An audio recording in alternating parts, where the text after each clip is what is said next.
ಎಲ್ಲ ಹಾಲು ಮತ್ತು ಸಹಕಾರ ಸಂಘದ ಅಧ್ಯಕ್ಷರಲ್ಲಿ ವಿನಂತಿ ಮಾಡಿದ್ದೀವಿ.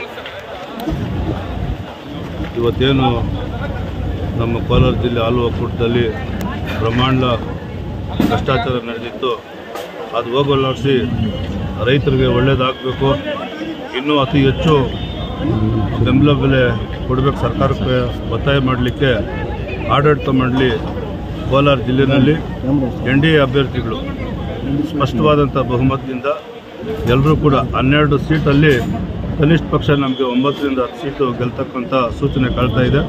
ಪ್ರತಿ ಹಳ್ಳಿಯಲ್ಲೂ ಕೂಡ ಮತದಾರನ ಭೇಟಿ ಮಾಡ್ಕೊಂಡು ಬಂದಿದ್ದೀವಿ. ಹಳ್ಳಿಯಲ್ಲಿ ಕೂಡ ಸ್ಪಂದಿಸಿದ್ದಾರೆ ನಮಗೆ ರೈತರು.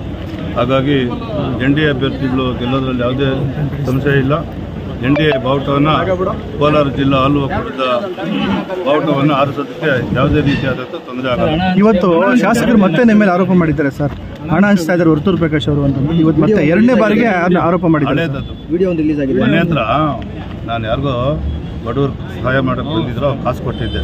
ಸುಮಾರು ಒಂದು 3-4 ವರ್ಷದ ಹಳೆ ವಿಡಿಯೋ ಅದು ಇವತ್ತು ನೆನ್ನೆ ಮೊನ್ನೆದಲ್ಲ, ಸತ್ಯಕ್ಕೆ ದೂರವಾದಂಥ ಮತದಾರರು ನಿಮಗೆ ದುಡ್ಡು ತಗೊಂಡು ವಾಪಸ್ ಕೊಟ್ಟಿದ್ದಾರೆ ಅಂತ MLA ಅವರು ಹೇಳಿದ್ದಾರೆ. ಕೊಟ್ಟಿದ್ದಲ್ಲ, ಇದು ಹಳೆ ವಿಡಿಯೋ ವಾಪಸ್ ಕೊಟ್ಟಿದ್ದಲ್ಲ, ಬೇರೆ ವಿಚಾರಕ್ಕೆ ನಾನು ಸಾಲ ಕೊಟ್ಟಿದ್ದೆ ಅವ್ರಿಗೆ, ಅವ್ರು ತಂದು ಕೊಟ್ಟರು ಅಷ್ಟೇ. ನೆನ್ನೆ ಮೊನ್ನೆ ವಿಡಿಯೋ ಅಲ್ಲ, ಅದು ಹಳೆ ವಿಡಿಯೋ, 2 ವರ್ಷದ. ಚುನಾವಣೆಯಲ್ಲಿ ಮತ್ತೆ ನಿಮ್ಮನ್ನು ಟಾರ್ಗೆಟ್ ಮಾಡ್ತಾ ಇದ್ದಾರಲ್ಲ ಸರ್ ಎಲ್ಲ ಸೇರ್ಕೊಂಡು? ಯಾರು ಟಾರ್ಗೆಟ್ ಮಾಡೋಕ್ಕಾಗಲ್ಲ. ರೈತ ಬಾಂಧವರು ಇವತ್ತು ನಮ್ಮ CM ಶ್ರೀನಾಥ್ ಅವರು ನನಗೆ ಒಂದು ಭುಜ ಕೊಟ್ಟು ಆಶೀರ್ವಾದ ಮಾಡಿದ್ದಾರೆ. ಕೋಲಾರ ಅಸೆಂಬ್ಲಿ ಸೆಗ್ಮೆಂಟಲ್ಲಿ 4 ಕ್ಷೇತ್ರ, ಒಂದು ನಾಗರಾಜಪ್ಪ ಅಂತ, 2ನೇದು ನಮ್ಮ ಜನಘಟ್ಟ ಕೃಷ್ಣಪ್ಪನವರು, ವಡಗೂರು ಹರೀಶರು, ಲಕ್ಷ್ಮೀಪ್ರಿಯ, 4 ಸೀಟ್ ನಮ್ಮ ವಿಧಾನಸಭಾ ಕ್ಷೇತ್ರಕ್ಕೆ ಬರೋದು. 4 ಕೂಡ ಅತಿ ಹೆಚ್ಚು ಮತಗಳಿಂದ, 1, 2, 5, 10 ಅಲ್ಲ, ಅತಿ ಹೆಚ್ಚು ಮತಗಳಿಂದ 4 ಕೂಡ ನಾವು ಜಯಗಳಿಸ್ತೀವಿ. ಚುನಾವಣೆ ಸ್ವಲ್ಪ ದುಬಾರಿ ಆಯಿತು ಅಂತ ಅನಿಸ್ತಲ್ಲ ಸರ್ ಇದು ಚುನಾವಣೆಯಲ್ಲಿ? ಯಾಕಂದರೆ ಮತದಾರರಿಗೆ ಯಾರಿಗೂ ಹಣ ಹಂಚಿಲ್ಲ, ಎಲ್ಲರೂ ಕೂಡ ಧರ್ಮವಾಗಿ ಓಟ್ ಕೇಳಿದ್ದಾರೆ. ಹಾಗಾಗಿ ಇದು ಹಣದ ವ್ಯವಹಾರನೇ ಇಲ್ಲ ಇಲ್ಲಿ. ಅನಿಲ್ ಅವರು ಯಾರು ಹಣೆ ಭಾಷೆ ಎಲ್ಲ ಸುಳ್ಳಪ್ಪ, ನಿರಾಧಾರ.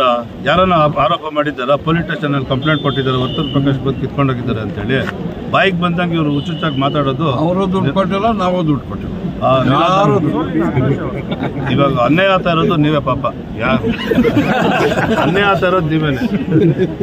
ಅರ್ಥ ಆಯ್ತಾ ಎಲ್ರಿಗೂ? ನಮಸ್ಕಾರ.